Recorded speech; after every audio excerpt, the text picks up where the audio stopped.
যথা রামস্য সীতা অমর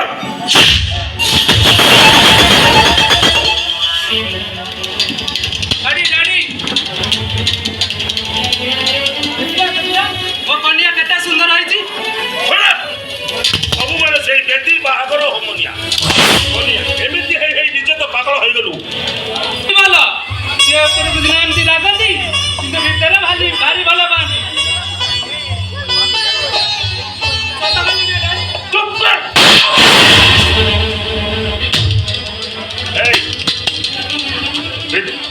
ଭିତରକୁ ଯା ଆରେ କହୁଛି ଭିତରକୁ ଯା ହାତରେ କରି ପାଦରେ ବେড়ি ପକେଇ ଗୋଟିଏ ରୁମରେ ଲକଅପ୍ କରିଦେବି।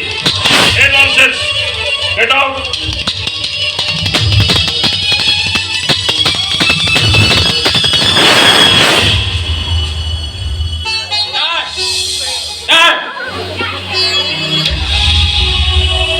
କଣ ପାଇଁ ଅମର ଭାଇ ଉପରେ ସବୁବେଳେ ବିରକ୍ତ ହଉଛନ୍ତି ଆଉ ଘରୁ ବାହାର ଯିବା କରୁଛନ୍ତି? ଚଉଠି ରାତିରେ ନିଜ ସ୍ତ୍ରୀର ମୃତ୍ୟୁକୁ ସହି ନ ପାରି ସେ ପାଗଳ ହେଇଗଲା। କେତେ ବଡ଼ ବଡ଼ ଡକ୍ଟରଙ୍କୁ ଦେଖେଇବା ପରେ ସମସ୍ତଙ୍କର ସେଇ ଗୋଟିଏ କଥା, ଅମର ଭାଇର ବାହାଘର କରାଇଦେଲେ ତାର ପାଗଳ ବି ଠିକ୍ ହେଇଯିବ। ଆପଣ ତାର ଭଲ ହେବା କଥା ଚିନ୍ତା ନ କରି ତାକୁ ଆହୁରି ପାଗଳ କରିଦେଉଛନ୍ତି। କାହିଁକି ନା କାହିଁକି ଆରେ ସେ ଆମ ବାପା ଏ ଦୁନିଆର ସବୁଠାରୁ ବଡ଼ ଠାକୁର। କୋଉ ବାପା କଣ ପୁଅର ଅମଙ୍ଗଳ ଚିନ୍ତା କରିପାରେ? ଡାଡି କାହିଁ ମତେ ପାଗଳ କରିବେ? ସିଏ କେବଳ ମତେ ଭଲ ଚିନ୍ତା କରନ୍ତି। ତୁ ତାଙ୍କୁ ଆଉ କିଛି କହିବୁନୁ। ତୁ କାନ ନା ଆଉ ଯା ଭୁଲ ମାଗେ।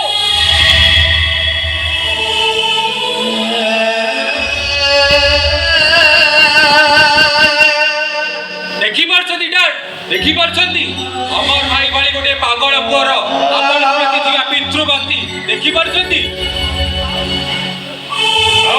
ମତେ ଅଧିକା ଦେଖାନା ତୁ। 5 ବର୍ଷ ହେଲା ତାର ପାଗଳାମି ଦେଖି ଦେଖି ମୁଁ ନିଜେ ପାଗଳ ହେଇଗଲି। এইটা যদি ঘর উপরে পড়ন্তা কি মরিযান্তা তাহলে ভালো ହୁଅନ୍ତା। স্যার ଆପଣ ଏପରି କଥା କହିପାରୁଛନ୍ତି କିପରି? ଆପଣ ତାକୁ ଜନ୍ମ ଦେଇଛନ୍ତି, ତା ଦେହରେ ଆପଣଙ୍କ ରକ୍ତ ବହୁଛି। ତାହେଲେ ମୁଁ କହିବି ମୁଁ ଅସନ୍ତ ଆଉ ସଞ୍ଜନା ଆପଣଙ୍କ ରକ୍ତର ସୃଷ୍ଟି।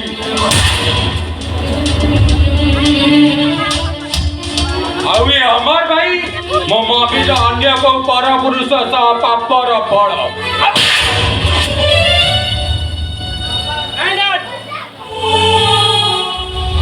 মলা পরে তো মমির তু চরিত্র খুঁজু, পরোক্ষ ভাবে মো স্ত্রী তু অসত্য কହୁଛୁ।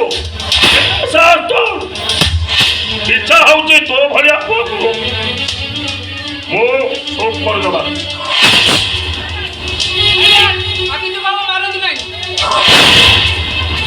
ଛୋଟ ଭାଇଟା ରାଗରେ ଗଣତି ମତେ କହିଦେଲା, ମୁଁ ତାକୁ ବୁଝାଇ ଦଉଛି। ଆଦିରେ ବାପା ପରା ଗୁରୁଜନ, ତୁ ତାଙ୍କୁ କିଛି ଆଉ କହନା। କୋଉ ବାପା କଣ ପୁଅର ଅମଙ୍ଗଳ ଚିନ୍ତା କରିପାରେ? ଏ ପାଗଳା ଡାଡି କାହିଁ ମତେ ମାରିବେ?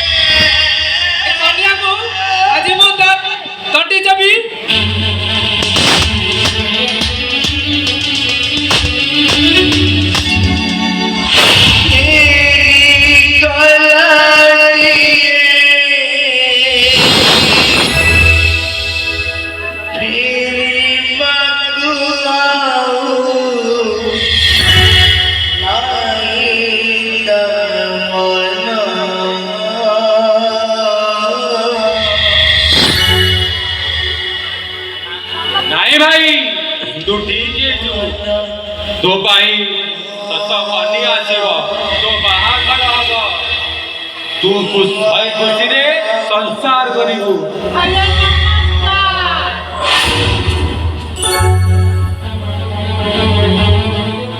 ଆସନ୍ତୁ ମଉସା, ଭିତରକୁ ଆସନ୍ତୁ। କିଏ ତମେ? ଆଜ୍ଞା ଏ ଧଇଲେ କନ୍ଧାଏ ମାଇଲେ ପିତେ ବାପାର ତାକୁ ଦାଦାର ହସ୍ତେ ପବନ ଧରି ଫୁଲାଏ ମୁଳି ମୁଁ ଆଜ୍ଞା ଗନ୍ଧର୍ବ ବିଦାଣି। ଆଜ୍ଞା ଛୋଟ କାଟିଲା ମଧ୍ୟଶ୍ରୀଟେ ଖବର ଦେଇଥିଲେ ତ ଆସିଛି ଆଉ ଧନ୍ୟ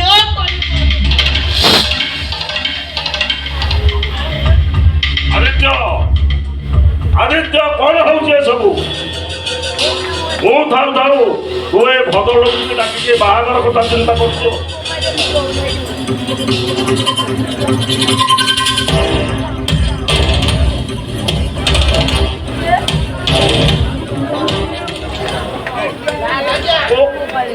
ମୋ କାଳୀପ୍ରସାଦ ବଞ୍ଚିଛି।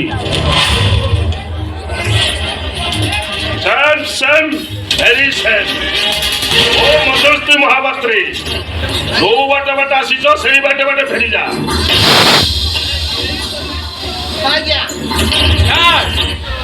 ବାରମ୍ବାର ସେଇ ଗୋଟିଏ ଜିଦ୍ କରି କି ଲାଭ ପାଉଛନ୍ତି? ମଉସା, ମୁଁ କହୁଛି ମାନେ ମୋ ଅମର ଭାଇର ବାହାଘର ହବ, ଆପଣ ପ୍ରସ୍ତାବ ଆଣନ୍ତୁ। ଏଇ କଥା ଆଜ୍ଞା ପ୍ରସ୍ତାବ ପ୍ରସ୍ତାବ ଆଣି ଭାଇ ତ ପାଗଳ ହେଇଗଲା ନା କଣ? ଆପଣ ଖାଲି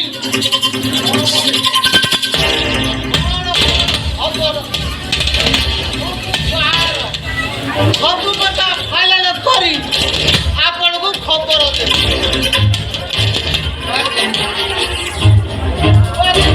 ରହିଲା ଚୌକି। ଓହୋ ମଧ୍ୟସ୍ଥି ମହାପାତ୍ରୀ, ଯୋଉ ବାଟେ ବାଟେ ଆସିଛ ସେଇ ବାଟେ ବାଟେ ଫେରିଯା। ଗୋଟିଏ ପାଗଳକୁ ବାହା ଦେଇ ମୁଁ ଗୋଟେ ନିରୀହ ଝିଅର ଜୀବନ ନଷ୍ଟ କରିପାରିବିନି। ଜୀବନ ନଷ୍ଟ କରି ଗୋଟେ ପୁଅ ସହିତ ଗୋଟେ ଝିଅକୁ ମିଳେଇ ଦେବାଟା ଆମର କର୍ତ୍ତବ୍ୟ। ତାପରେ ହାତ ଗଣ୍ଠି ପଡ଼ିବା ପର୍ଯ୍ୟନ୍ତ ଆମେ ଦାୟିତ୍ୱରେ ରହୁ। ତାପରେ କଣ ହୁଏ ନ ହୁଏ ଆମର ଦାୟିତ୍ୱରେ ଆସେ ଧନ୍ୟ କହିବ।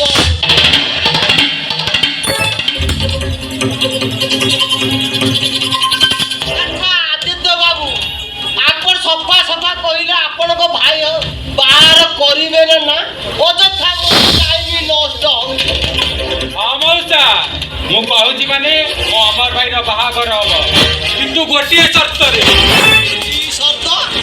ସର୍ତ୍ତଟା ହେଇକି ଯେ ଝିଅ ପକ୍ଷ ଲୋକକୁ ମୋ ଭାଇ ପାଗଳ ବୋଲି ଆପଣ ସତ କଥା ଜଣେଇ ଦେବେ। ସ୍ୱଇଚ୍ଛାରେ ଯଦି ବନ୍ଧୁକ ଦିଆକୁ ସେ ରାଜି ହୁଅନ୍ତି ତାହେଲେ ଆମର କିଛି ଆପତ୍ତି ନାହିଁ। ସେ ଦାୟିତ୍ୱଟା ମୋ ଉପରେ ଛାଡ଼ି ଦିଅନ୍ତୁ। ସଫା ସଫା ଫାଇନାଲ କରି ଆପଣଙ୍କୁ ଖବର ଦେବି। ଆପଣ ଖାଲି ଚାକରି ନେଇ ଭୋଜି ମାଂସ ଭାତ ଖାଇ ଆଜ୍ଞା କନ୍ୟାକୁ ଧରିକି ଘରକୁ ଫେରିବେ। ଆସୁଛି ଆଜ୍ଞା, ଧନ୍ୟ କହିବ ମୋତେ।